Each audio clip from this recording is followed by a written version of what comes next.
પોરબંદરના અરબી સમુદ્ર કિનારે આજે ભારતીય સેના દ્વારા HADA કાર્યક્રમનું આયોજન કરવામાં આવ્યું હતું। આ HADA કાર્યક્રમમાં army, navy, air force, coast guard, SDRF સહિતની સુરક્ષા એજન્સીઓ જોડાઈ હતી। ખાસ તો આ HADA કાર્યક્રમનો હેતુ એ છે કે કુદરતી આફતો સામે કેવી રીતે આપણી જે સુરક્ષા એજન્સીઓના જવાનો છે તે રાહત બચાવ કામગીરી પહોંચાડે છે। તાત્કાલિક તેનો લાઈવ ડેમોન્સ્ટ્રેશન હતું, જે અંતર્ગત સૌપ્રથમ એક ઇમારતમાં લોકો ફસાય છે, ત્યાંથી લોકોને કેવી રીતે બહાર કાઢવામાં આવે છે તેનો એક ડેમોન્સ્ટ્રેશન બતાવવામાં આવ્યો હતો। ત્યારબાદ દરિયાઈ તુફાન કે ધરતીકંપના કારણે ક્યાંક પુલનું ડેમેજ થાય છે। આ પુલનું જ્યારે ડેમેજ થાય છે ત્યારે આર્મી દ્વારા તેને તાત્કાલિક કેવી રીતે નવો પુલ બનાવવામાં આવે છે અને લોકોને ત્યાંથી બહાર કાઢવામાં આવે છે તેનો એક ડેમોન્સ્ટ્રેશન બતાવવામાં આવ્યો હતો।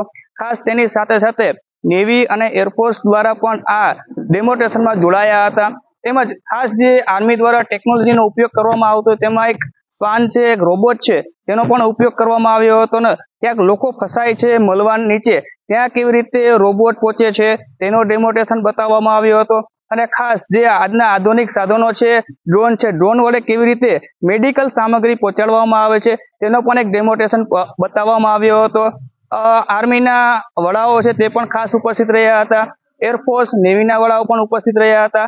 આ કાર્યક્રમ અંતર્ગત હેલિકોપ્ટર હોય છે, પ્લેન હોય છે, દરિયાઈ બોટ હોય છે, તેનો પણ ઉપયોગ કરવામાં આવ્યો હતો। તેનો પણ નિદર્શન એટલે ડેમોન્સ્ટ્રેશન તેનો પણ આ કાર્યક્રમ અંતર્ગત બતાવવામાં આવ્યો હતો।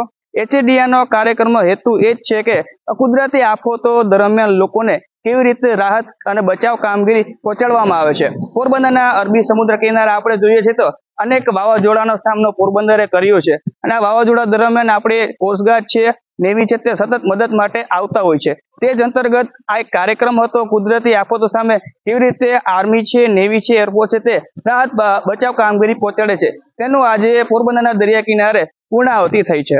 કિશન ચૌહાણ, પોરબંદર ખબર।